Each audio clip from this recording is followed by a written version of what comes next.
Hey, what's up, guys? So, I'm just sitting out here in the Uwharrie Forest having myself a little bit of a fire. Made some breakfast this morning. I had chicken quesadilla soup with ramen noodles. It was pretty good. Now I'm just kind of sitting here chilling, decided to make a video. And I wanted to tell you guys a little bit of what I've been up to out here. So, first things first, I brushed up on my knowledge of edible plants and stuff like that, and wildlife that I can possibly eat around here as well. First, I want to say that I can get grubs out of rotted logs. From what I understand, I've done that before, but I had trouble finding them, but I guess I just didn't look hard enough. There's also crayfish in the streams around here, which brings me a little bit into something else I wanted to share. There's loads of gold also flowing through the streams around here, and so I can actually pan for gold out here and hopefully make a lot of money off of that, because this place is basically a literal gold mine. But yeah, so I'm still going to be teaching myself to survive and stuff out here, and I'm gonna be panning for gold on the side. I might do a video, show you guys a video of me getting gold one day if I actually find it to be profitable. But there's also another thing I wanted to actually show you guys. Before I brushed up on my knowledge of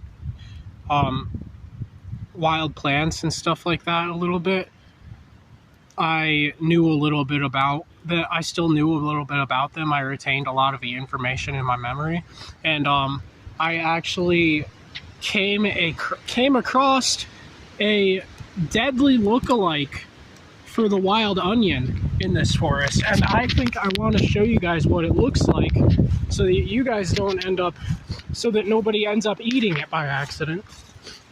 If you come across a plant that looks like this, it looks a lot like a wild onion, but be careful because it might not be. So the first difference I want to show you is the way that the stem is like wrapped up at the bottom here. The stem on a wild onion looks different, I'm pretty sure. But another thing I want to show you is, see how the leaves are flat and they're kind of bowed at the end? That signifies that this is not a wild onion. Because wild onions have very tube-like leaves, and they're spiked out, and they're like tubes. They're like kind of cylindrical. Well, these are flat. This, and another thing that you want to watch out for is the smell. It's not going to smell like a wild onion. This has a very alcohol-y sort of smell. Yeah, very pungent smell. And that's another sign that it's not a wild onion, because wild onions smell like onions. Now, the third thing that I did to see if this was a wild onion is something that you guys should definitely not do. Don't do it. I took a bite out of one, and I chewed on it for a second, but then I spit it out and washed my mouth out. Now, that's really risky, and you guys shouldn't do it. I just did it because I'm a risky person. But, yeah, don't do that. Because these are definitely not wild onions. These are what's known as a death camas, which is one of the world's most deadly lookalikes out here. It's one of the most toxic plants in nature. So you want to be really careful of these. Really careful of these. Just whatever you do, if you find a patch of wild onions out here, look for that tube-shaped stalk that kind of spikes up at the end, and look for the onion scent in them. Make sure that it's actually onions. Smell it. Just, if it doesn't smell like onions, don't eat it. But yeah, there's some pretty nasty edible lookalikes in the world. I don't know if that's the only one out here or not. That's the only one I've found so far, but I gotta keep my eyes open. I gotta make sure I don't accidentally eat something I'm not supposed to be eating out here. Anyways, so I wanted to, I had a topic in mind for this video. I just kind of wanted to say, I see a lot of people, I see so many people, even in the spiritual community, so focused on politics, so focused on who's on what side, who's on the right side, who's on the wrong side, like talking about how Trump is the best or how Biden is the best. I just wanted to say that a lot of this stuff that's going on in the world, in politics and everything, no matter what side you pick, it's all basically just a distraction and an illusion to keep you from developing your inner self and working on yourself and working on your spirit, working on trying to find your true inner nature. It's all the politics and all that, in my opinion, are kind of just a distraction from that. And if you've noticed, you've probably noticed this in yourself, but a lot of the times, whenever, this is what happens with me anyways, whenever I look at news or I get overly political, I get really stressed out. And I start to become a little bit less aligned, and I feel anxiety inside.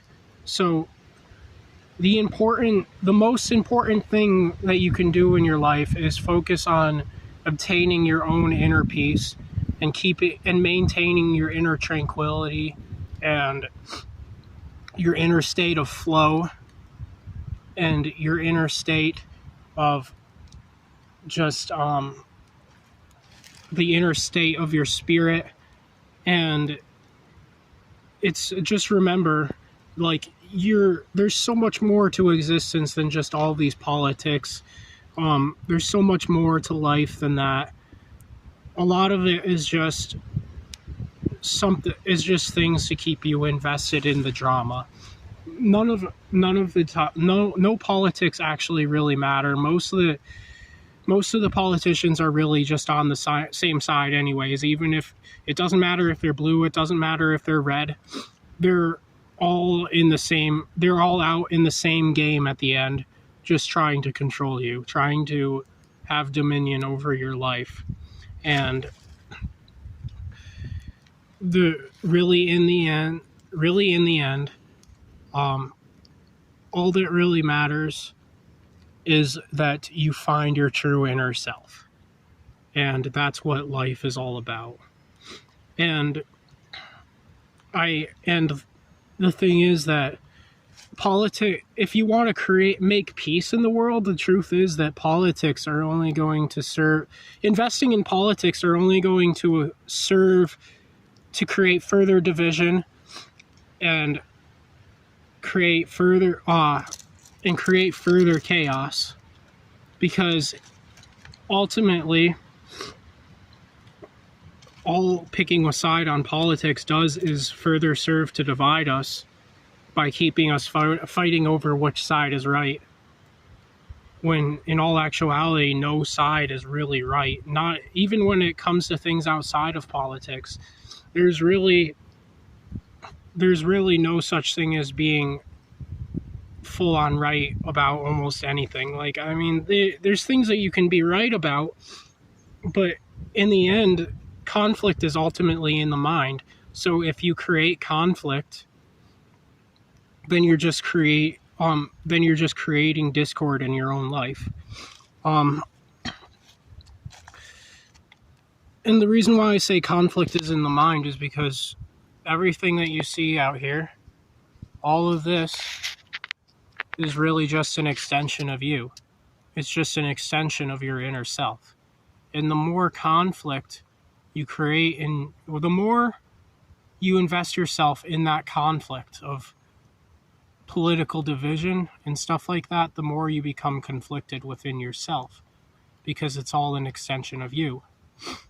And the best thing to do is to just relax, have fun, enjoy your life, spread as much peace and love as possible, and ignore what anybody else says, because chances are there's no better reality for you than the one that you create yourself.